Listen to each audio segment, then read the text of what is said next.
नमस्कार। तो आज हम एक बहुत ही दिलचस्प सफर पर निकलने वाले हैं, ज्ञान के विकास को समझने का सफर।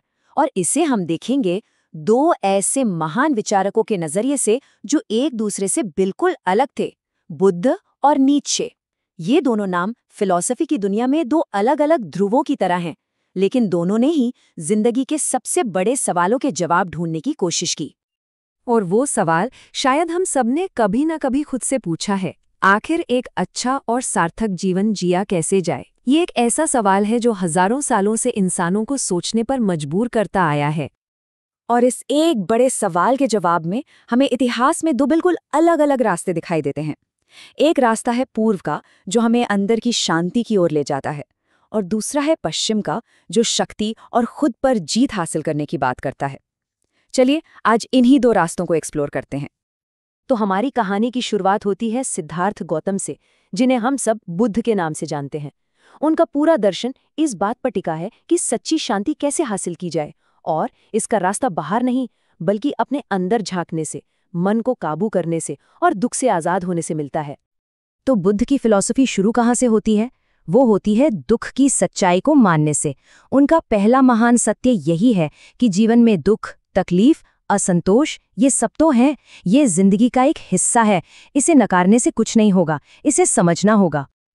और बुद्ध ने दुख का पूरा, कह सकते हैं, एक डायग्नोसिस किया अपने 4 आर्य सत्यों में।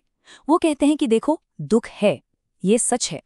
उस दुख का एक कारण है, जो है हमारी इच्छाएं। अच्छी बात यह है कि इस दुख को खत्म किया जा सकता है, और उसे खत्म करने का एक साफ सुथरा रास्ता भी है। मतलब समस्या भी बताई और समाधान भी। और यही बात बुद्ध के पूरे दर्शन का निचोड़ है, उनका कोर आइडिया है। मतलब असली खुशी, असली शांति वो बाहर की चीजों में है ही नहीं, वो तो हमारे अंदर ही है, बस उसे खोजने की जरूरत है।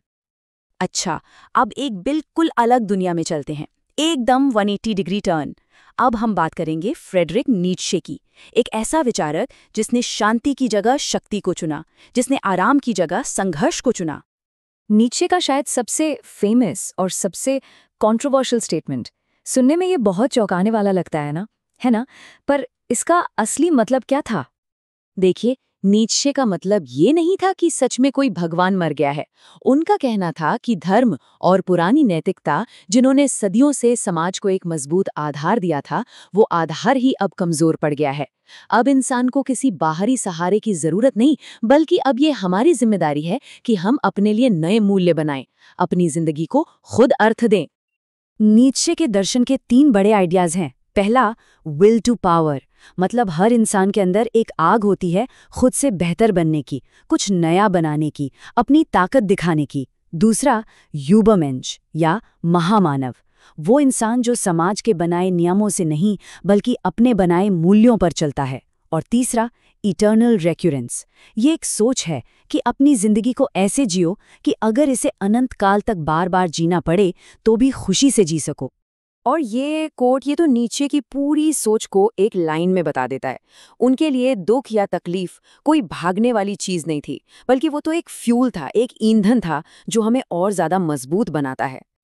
तो अब इन दोनों थिंकर्स को आमने सामने रखते हैं। एक तरफ शांति का रास्ता, दूसरी तरफ शक्ति का। ये दोनों देखने में कितने भी अलग लगें, पर शायद ये ज्ञान के ही 2 हिस्से हैं जो हमें जिंदगी को देखने के 2 अनोखे नजरिए देते हैं। यहाँ पर जो अंतर है वो बिल्कुल साफ है। एक तरफ है बुद्ध, जिनका लक्ष्य है मन की शांति। दूसरी तरफ नीत्शे, जिनका लक्ष्य है खुद को पार करना, सेल्फ ओवरकमिंग। बुद्ध कहते हैं, दुख को खत्म करो अपनी इच्छाओं को खत्म करके। नीत्शे कहते हैं, दुख को अपनी ताकत बना लो। एक का संदेश है जाने दो, तो दूसरे का है ऊपर उठो। और अगर इस पूरे टकराव को सिर्फ एक चीज पर लाना हो तो वो है ईगो या अहंकार। बुद्ध कहते हैं, अहंकार को जाने दो, इसे मिटा दो, क्योंकि यही सारे दुखों की जड़ है। वहीं नीत्शे कहते हैं, नहीं, अपने अहंकार को इतना मजबूत, इतना शानदार बनाओ कि वो कुछ महान रच सके। ठीक है, ये तो हो गई पुरानी फिलॉसफी की बातें, लेकिन आज हमारी जिंदगी में इन विचारों का क्या काम है? क्या हम इन्हें आज के जमाने में एक टूल किट की तरह इस्तेमाल कर सकते हैं? आइए देखते हैं। एक तरह से देखें तो ये जो दार्शनिक यात्रा है, ये असल में इंसान की सोच का एवोल्यूशन है। हम पहले ये पूछते थे कि पीड़ा को कैसे खत्म करें, अब हम पूछते हैं कि इस पीड़ा को कोई अर्थ कैसे दें। ये शांति की तलाश से शुरू होकर मकसद की तलाश पर पहुंचा है। तो इसे इस्तेमाल कैसे करें? बहुत सिंपल है। जब मन में बहुत ज्यादा बेचैनी हो, उथल-पुथल हो, तो बुद्ध की स्थिरता और शांति को याद करें। और जब लगे कि जिंदगी में कोई मकसद नहीं है, हिम्मत टूट रही है, तो नीचे का साहस याद करें। शायद ये दोनों एक दूसरे के बिना अधूरे हैं। तो बात ये है कि एक पूरी और समझदारी भरी जिंदगी के लिए शायद हमें दोनों की जरूरत है। सिर्फ शांति हमें ठहरा सकती है और सिर्फ शक्ति हमें पत्थर दिल बना सकती है।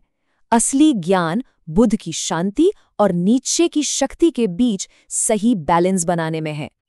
और आखिर में ये एक लाइन शायद सब कुछ कह देती है। शांति में हमें क्लैरिटी मिलती है और संघर्ष में हमें मीनिंग मिलता है।